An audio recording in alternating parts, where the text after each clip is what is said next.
Now we have an order to DC the central line. Make sure you double check your orders. You're going to need a suture removal kit, measuring tape, a Tegaderm or transparent dressing, a mask for your patient and a mask for yourself, and a sterile gauze.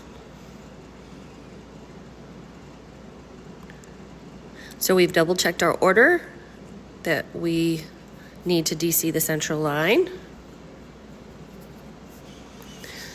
We've told the patient to turn their head away from the site to avoid contamination, and we put our mask on the patient. Put our mask on ourselves. We're looking at the site. It's clean, dry, intact, no drainage, no swelling. We're checking to make sure that everything is clamped before we proceed. Apply your non-sterile gloves.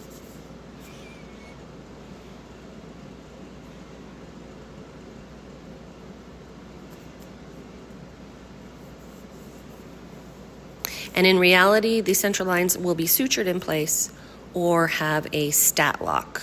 I've never seen a central line that didn't have some sort of securement device. We're going to measure it just like we did before to make sure that there's no migration from the insertion site to the tip of the triangular hub. We will remove the dressing starting from the edges, and we'll pull up from the middle.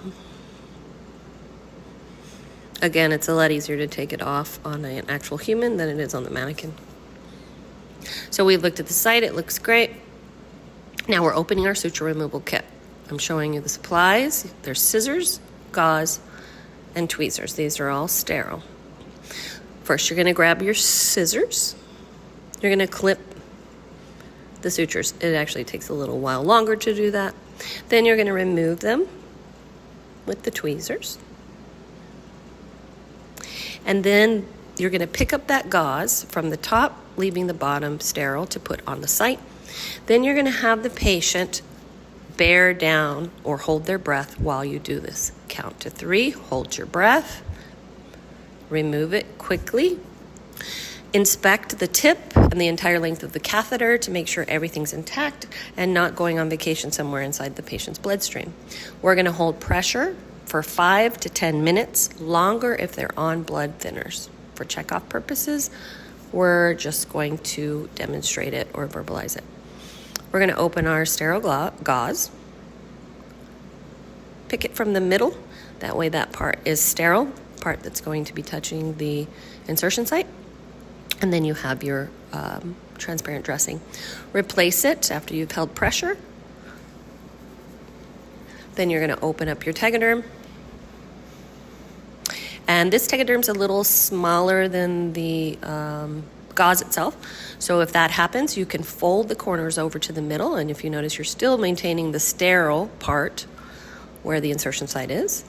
And then you can apply your Tegaderm. Make sure you document the patient's tolerance to it and your procedure. And that's that. Make sure the dressing stays on for at least 24 to 48 hours.